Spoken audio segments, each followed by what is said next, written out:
Hello दोस्तों, मैं दिननाथ ठाकुर अपने यूट्यूब चैनल DNT एकेडमी में आप सभी का स्वागत करता हूं। दोस्तों, सामाजिक भूगोल के लेक्चर 2 के अंतर्गत आज मैं आप लोगों को मानव प्रजाति के शारीरिक लक्षण के बारे में बताने वाला हूं। इस वीडियो को मैं आप लोगों के समक्ष 2 भाग में बांट कर लाऊंगा, जिसमें पहले भाग में हम लोग बाह्य शारीरिक लक्षण और दूसरे भाग में हम लोग आंतरिक शारीरिक लक्षण के बारे में पढ़ेंगे। तो चलिए दोस्तों, शुरू करने से पहले यदि आप हमारे चैनल में नए हैं तो हमारे चैनल को सब्सक्राइब करें, साथ ही साथ बेल आइकन को दबा दें और अंतिम तक हमारे वीडियो में बने रहें। चलिए शुरू करते हैं। मानव प्रजाति के शारीरिक लक्षण। तो सबसे पहले इसमें हम जानते हैं प्रजाति का अर्थ। तो प्रजाति अंग्रेजी के रेस शब्द का हिंदी रूपांतरण है। रेस शब्द का अर्थ होता है प्रजाति, लेकिन इस शब्द का सबसे पहले प्रयोग फॉक्स महोदय ने अपनी पुस्तक बुक ऑफ मार्टायर्स में किया है। यानी कि सबसे पहले प्रजाति शब्द का प्रयोग फॉक्स महोदय ने 1570 में किया है। और संभवतः ये जो शब्द है इटालियन शब्द है, जो रज्जा से है, अर्थात जिसका अर्थ परिवार, वंश या नस्ल होता है। यानी हम ये भी कह सकते हैं कि मानव जाति के उपवर्ग को हम प्रजाति कहते हैं। लेकिन यहाँ पर सवाल है कि मानव जाति का जो उपवर्ग है तो वो जाति से निकल कर आया है। तो जाति का है कि एक प्रकार की जैविक विशेषता के आधार पर जब समस्त जीवों को कुछ वर्गों में विभक्त करते हैं तो हम उसे जाति कहते हैं। और प्रजाति जिनके सदस्यों में वंशानुक्रम से विशिष्ट शारीरिक लक्षण विकसित होते हैं, जो उन्हें अन्य मानव वर्गों और प्रजाति से पृथक करते हैं। यानी हम कह सकते हैं कि मानव प्रजाति एक जैविक विचार है, जिसका अभिप्राय ऐसे मानव वर्ग से है जो एक नस्ल से संबंधित हो और वंशानुक्रम द्वारा शारीरिक लक्षण में समानता रखता हो।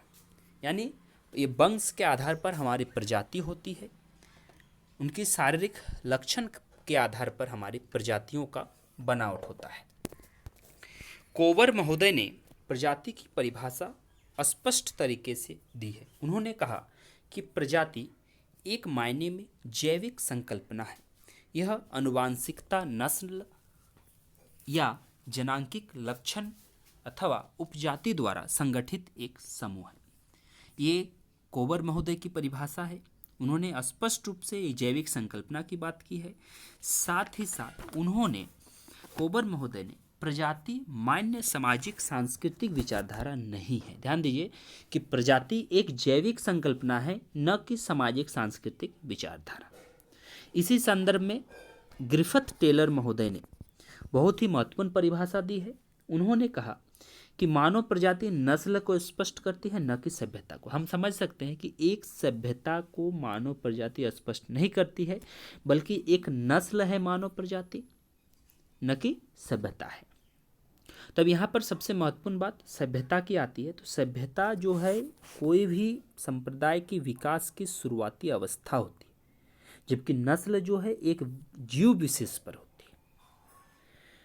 जब हम बात करते हैं प्रजातियों के शारीरिक लक्षण की, तो प्रजाति तत्व पूर्ण रूप से स्थिर नहीं है, बल्कि इनमें देश के आधार पर, काल के आधार पर, मानवीय कारकों के आधार पर पीढ़ियों के पीढ़ियों पश्चात इसमें परिवर्तनशीलता दिखाई देती है।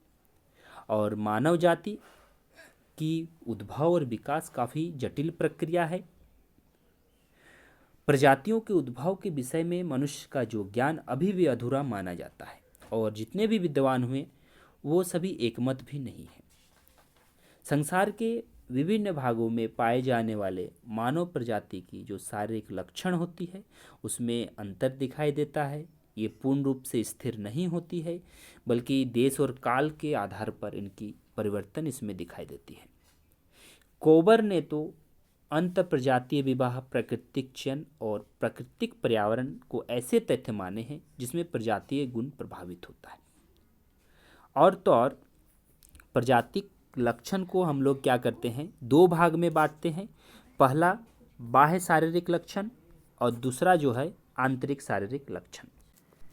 बाह्य शारीरिक लक्षण में हमारी कुछ विशेष कारक ये अंतर उत्पन्न करती है मानव प्रजाति की बनावट में, जिसमें हमारा ग्रंथि रस प्रभाव अर्थात इन्फ्लुएंस ऑफ हार्मोन्स, दूसरा प्राकृतिक वर्ण और जैविक परिवर्तन यानी कि नेचुरल सिलेक्शन और बायोलॉजिकल, तीसरा है जलवायु परिवर्तन क्लाइमेटिक चेंज, चौथा भौगोलिक एवं सामाजिक प्रत्यय ज्योग्राफिकल और सोशल आइसोलेशन, और पांचवा हमारा है प्रजातीय मिश्रण।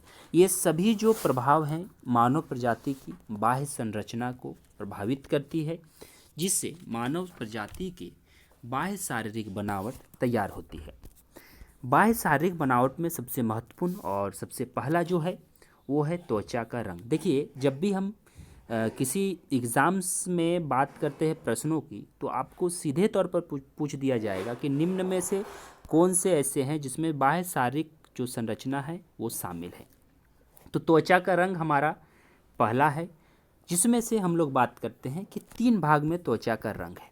पहला श्वेत प्रजाति, दूसरा पीली प्रजाति, तीसरा काली प्रजाति।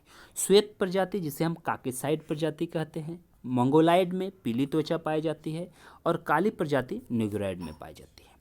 फिर आता है हमारा मुंह की बनावट। मुंह की बनावट में हम लोग इसको भी भाग में बांटते हैं 3 भाग में, जिसमें चौड़े मुंह 85 से कम, मध्यम मुंह 85 से 90 और लंबे मुंह 90 से अधिक। इसी प्रकार हमारा वर्णन होता है होठों के आकार का, जो बाह्य लक्षण में शामिल है। तो होठों के आकार की जब हम बात करें तो पश्चिम अफ्रीका के लोगों के होठ मोटे होते हैं और बाहर के लिए उल्टे होते हैं। यानी कि हम कहें कि जो हमारे पश्चिम अफ्रीका में प्रजाति पाई जाती है उनकी होठे मोटे होठ होते हैं और बाहर के ओर उल्टे होते हैं। आँखों की बनावट में भी यदि हम बात करें तो उसमें आँखों की सामान्यतः आँखों की पुतली का रंग काला पाया जाता है, लेकिन कुछ में भूरा और नीला भी होता है। लेकिन सबसे महत्वपूर्ण जो लक्षण है वो है बालों का बनावट और रंग। इससे भी प्रश्न हमेशा पूछा जाता है, बालों की रंग और बनावट। तो बालों की जो बनावट है, उनकी आकृति है, उसको हम लोग देखते हैं केश सूचकांक के आधार पर निर्धारण करते हैं। और बालों की बनावट को 3 भाग में हम बांटते हैं। इससे भी प्रश्न पूछा जा चुका है एग्जाम्स में, तो इसको आप जरूर ध्यान दें। और अभी तक आपने यदि हमारे चैनल को सब्सक्राइब नहीं किया है तो जरूर सब्सक्राइब करें और वीडियो के अंत तक बने रहें। पहला जो हमारा भाग आता है बालों की बनावट में, छल्लेदार बाल, जिसे हम वली हेयर कहते हैं, या फिर हम अगर इसका वैज्ञानिक नाम कहें तो अल्ट्रोची कहते हैं, जिसमें विशेषकर ये काकेसाइड में पाया जाता है, जिसमें निग्रो, निग्रोटस, बुशमैन, पपुआना और मलेशियाई प्रजाति शामिल है। लहरदार बाल वेबी हेयर, इसको कहते हैं काइमोट्रिच, जिसमें negroid, European, Australian, North Africa, Bharat और पश्चिम अफ्रीका। फिर सीधी बाल वाली आती हैं, तो सीधी बाल वाले में हमारा स्ट्रेट हेयर में लिसोट्रिच कहते हैं, इसमें मंगोलाइड प्रजाति के शामिल हैं, एक्सिमो, एशियाई मंगोल, अमेरिकन, भारतीय, पूर्वी द्वीप समूह की प्रजाति। तो इसको बिंदुओं को ध्यान दें। फिर शारीरिक कद की जब हम बात करते हैं तो मानव शरीर के बाह्य लक्षणों में सर्वाधिक स्पष्ट विशेषता शरीर की लंबाई है।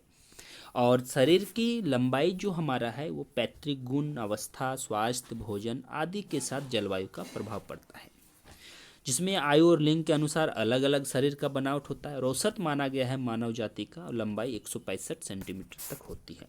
और इसी प्रकार हैडन महोदय काफ़ी बड़े प्रजातीय विद्वान हुए, उन्होंने 5 प्रकार की लंबाई के बारे में स्पष्ट किया है।